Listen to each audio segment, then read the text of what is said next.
Hey, my Legion, how y'all doing today? I'm here with another movie that just came out. It's called Unsane.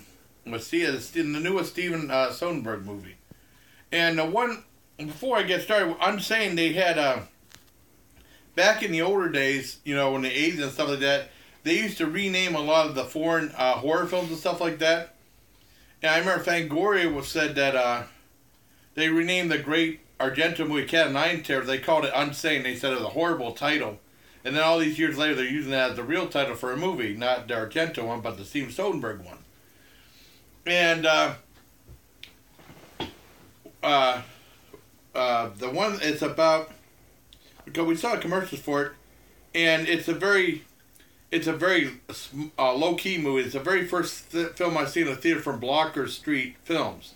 I thought it was Bleecker, looks like. Bleecker Street? Bleeckre. Yeah, that makes more sense than Bleecker Street. That makes more sense than Blocker Street. See, I mean, my mind sees things a certain way, and that's the way I've been seeing it. Because if you watch a lot of the YouTube videos now, you see a whole bunch of stuff from Bleecker Street. Yeah. A whole bunch of commercials, you know. Well, they've done a few movies that looked interesting. I think I might have seen one or two. I looked them up earlier, but now I forgot what the heck they were. Well, they're, I think, fairly new, yeah. But they've done some good movies. And some that I haven't seen, I think I've heard some good things about them. Looks like a lot of dramas. Well, the two that I saw clips for, that Beirut with John Hamm, which looks alright. That love story between that looks boring. Yeah. That love story, that looks awful.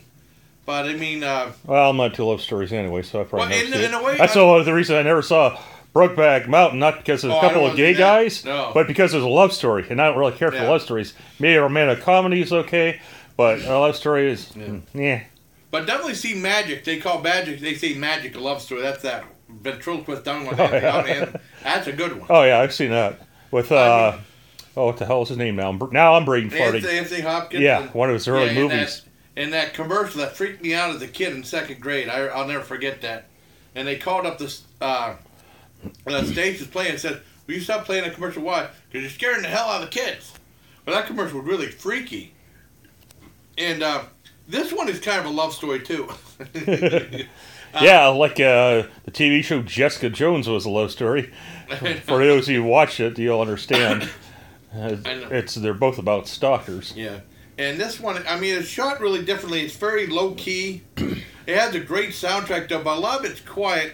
And it was weird because I could hear, like, audio bleed from the other theater. Right. During some parts of the movie. And then John said they left the... Yeah, I know who's leaving the door open. I wanted to take a leak, so I drank a bunch of coffee and some pop before I went. So one time I took a leak, door's open. So I come back through, I close the door. Because again, you don't want extraneous noise. Yeah. Go take a leak later on in the movie, and the damn door is open again. Like, okay, I'll leave it open. And then during the one scene, we heard these Walkie Talkies. Yeah, you're like, what the hell is that? What's that? I was like, what's that? I looked over. God, I didn't know if that. And it's the crew was probably standing outside the other theater, because that movie got over first, and so you could hear their Walkie Talkies because some idiot keeps opening the damn door. It's just like I took my nephew to see his very first PG-13 rated movie a long time ago with the Benchwarmers. Right. And this is at Mill Creek 6. I usually like calling it the Dollar Theater, but it's Mill Creek 6. And they left the door open so the sun was shining in on the movie. I was like, ah. So I got up and walked up and closed the door. It annoys me because I used to work at a movie theater. I was an usher and concessionist. Occasionally, rarely did I do concession, but also sold tickets. And part of my job was to check up on things, make sure the doors are closed, make sure people are behaving and not ruin the experience for others. And that's why I get kind of annoyed when I go to theaters where these people don't do that. You're supposed to check up on a movie, make sure it's running properly, and make sure it's not out of focus, too quiet, too loud. So it kind of pisses me off because they don't always check that. There's a few times where I've had to walk out of the theater and tell them, hey, can you turn up this movie? I know exactly. That was Guardians of the Galaxy Volume 2. There's a couple of them I've had to do that. Yeah. Some movies I've seen without you, but it's like you guys are supposed to check that. And how many people are in the auditorium can affect sound. I learned that in a class on sound in college. It's like the more people you have, the more it's going to absorb the sound. But if it's pretty empty, it might be a little bit louder because there's not enough people to absorb the sound. It's crazy. And then In this one, I mean, this movie has a really different look to it. It has a very simple, direct look, like a kind of a claustrophobic look, but I mean, it's filmed very differently than. It looked grainy movies. Too, which is kind of unusual. I wonder if he shot it in. Of course, I think my camera I'm shooting this on my phone sometimes looks too grainy. Mm. But then again, it's not a multi-million-dollar production. I know, low budget. I guess that's why people like this channel. It's like low budget and stuff, and you know, I mean, I got a new prop that we see in a live stream, but that would be different. Yeah. And props to you, Jason. Props to you. And it was so weird. I mean, it starts off with that guy. Well, it starts off with a girl at her job, and the guy's kind of like, "Well, you're really advanced. I can help you get more advanced." And she asked her to come to the training session with me, and she said, "Well, I'd rather go back." Well, okay. Oh, you know, he's trying to. He's trying to do a Bill Cosby, and what's that? I can't remember. They did an imitation. Tina Fey and Amy Poehler on a Golden Globe. That was really fun. Right. I can't remember the imitation. I'm getting ahead of myself. And then she says she goes out with this guy and she said, "Well, you got a great chance with me and all this other stuff." And then she freaks out. She takes him home like, "You're a stalker." And she freaks out. The guy leaves. And then she goes to this one thing and saying a mental hospital. Yeah, mental hospital, just to talk to the lady. Yeah. And she said that something's wrong and stuff like this. Sometimes I don't feel like myself. I might end it or something. So, well, just fill these forms out, and then we'll give you prescribe some stuff, and then we'll send you on your way. She does, and they commit her. And I love insane asylum movies. And they commit, and she said, "Well, you committed yourself for at least 24 hours."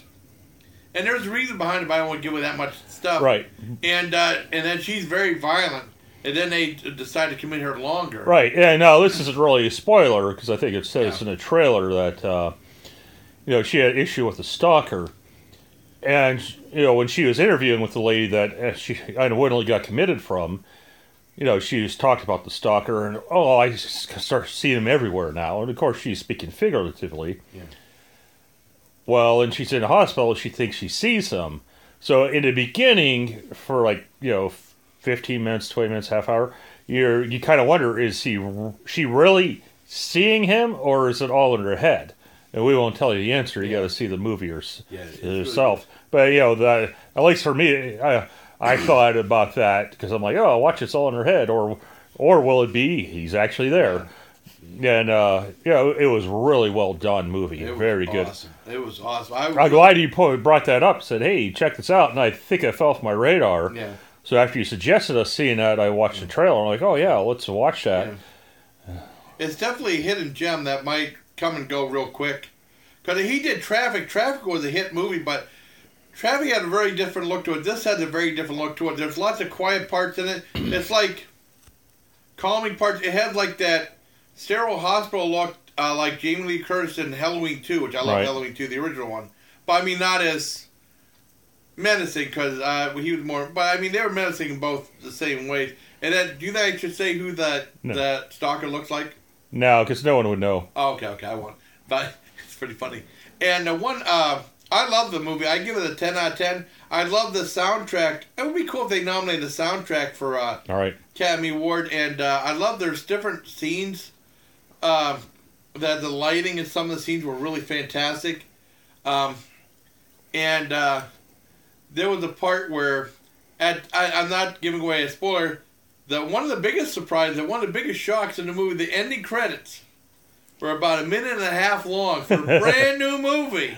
I was like, damn, those are the shortest ending credits on a movie I've seen in ages. Well, that's because we're used to seeing Marvel movies, and you got 1 million people that have to do the effects. Yeah, they're like 10-minute long credits. This was 1.5 minutes. I felt like I was watching. It looked like the TV credits, and the way it came out. It was very. I mean, they tried to keep it very simple, but it was a very complex movie. It's very interesting.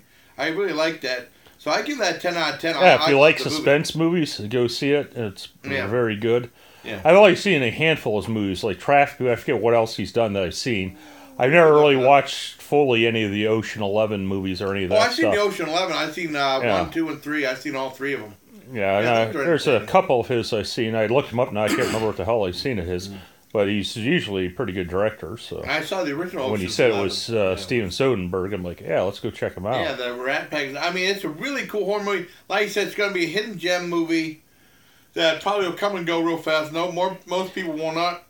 Yeah, hopefully, if you want it, go see it right away. Like, we made a mistake with Annihilation, which a lot of I hear is like one of the best sci-fi movies out in a long time. And, well, it hadn't been out that long. It's like, oh, well, let's go see Black Panther. So we did. Then the next weekend, it's like, oh, let's go see Annihilation. Well, they only had one showing in late evening, and I'm like, well, we didn't want to do that. Yeah.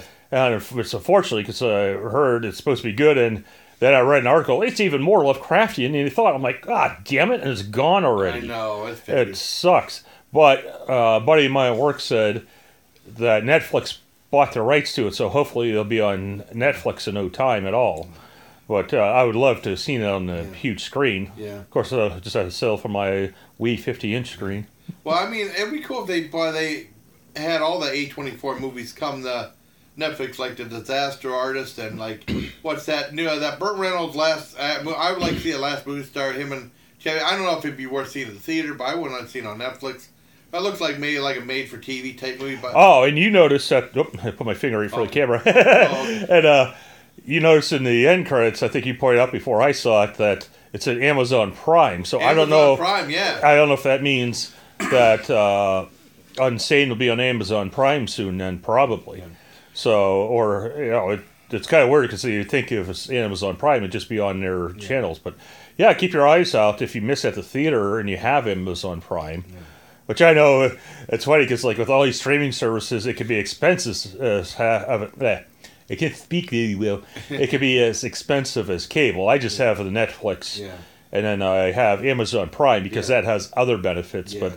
But I've looked into like Shudder. I'm like, Shudder has a lot of the same stuff that Fright Pix has. Yeah, and it's like I don't know if I want to. I don't think I want to pay more because I had to get rid of cable because Washington Township's damn sewer bill was $75 a freaking month. Damn. So I had to ditch the cable once my brother got his own house. So I just find stuff online to watch or Netflix. Hulu, they changed it. I think that's only a pay service. Oh, I don't think they have the free option anymore. But whatever. I got enough to watch. Yeah. Well, it's just like DirecTV is like spawned some of these movies, like the god awful Leatherface, the new one, not like the what was it? It was the Texas Chainsaw 3 that had leather. No, but this is Leatherface, the new one that's awful. It's supposed to be a prequel or something? Yeah, it shows you the evolution of Leatherface, and it didn't even make any sense. I didn't buy it. I had no interest in it. I had no interest. The remakes were so-so, then that one with Matthew McConaughey and who was it, Renee Zellweger was such crap. Yeah. I didn't like that either. There's parts of the new remakes that I liked that were okay, but overall, they were not as good as the original. It featured the star of the original one featured that Marilyn Burns. She is originally from Erie, PA. Oh, really? I didn't know that. She passed away, sadly. Yeah, because I posted up on Facebook about her passing because she lived in Erie, and I think as soon as she was a teenager, I forget how old she was. I didn't know that. Her family moved to Texas, and she ended up getting cast in the movie. But yeah, she's from Erie, PA. Oh, that's cool. Yeah, because we had her at the Horror Festival one year. Because that's Greg that runs the Horror Fest, his favorite horror movie. So he had like Gunnar Hansen out several times. He was a nice guy. Yeah, and then Marilyn, Gunnar, and 2 or 3 of the other people came out. We had a special showing, a special cast reunion. Well, I think Edwin Neal, and then Marilyn Burns were also in that movie that was always called Splatter, but that was called Future Kill, that science fiction one. Yeah. Well, it's funny. The first time Gunnar, I'll get in sidetracked again. We'll see when we do a review of other stuff. But he had some funny stories to tell about the movie. Oh. But anyways, back to our regularly scheduled review. Yeah, but like I was saying about that was something else. That Burt Reynolds one is DirecTV, and then before the movie started, they showed a trailer for that Quiet Place where you got to be quiet or the guys will get you and stuff. They go like, I go, whoop. And then at the beginning it says, before the movie started, it said, I was hoping that they would do something about be quiet before the movie started. They said, be quiet or there's no texting. And it goes, whoop. Yeah. like that. It said, make sure every theater is a quiet place. Of That course, was the cool the way Jason they starts did. talking during Yeah, I it while know. they're trying to tell everyone to shush. I know. Well, Which one made it thing, funnier. I said, "Why guy looks like Craig?" That stalking guy, or like, well, I hope that won't be no more farting and stuff like that. Even though I got donations for farting on my live stream. All right, how much should I give Jason if he poops himself? Oh God! Oh, that would be awful. Oh, I'd have to use those be instant sharp. underwear. Yeah, get this instant underwear your buddy was reviewing. Yeah, that was crazy. Nathan Marie. So I guess that was it. Yep. Unsane is a hidden gem. Definitely see it because that'll probably be gone. Yeah, but at least it has a memorable, well, somewhat memorable title. But it's one of those movies definitely seek out.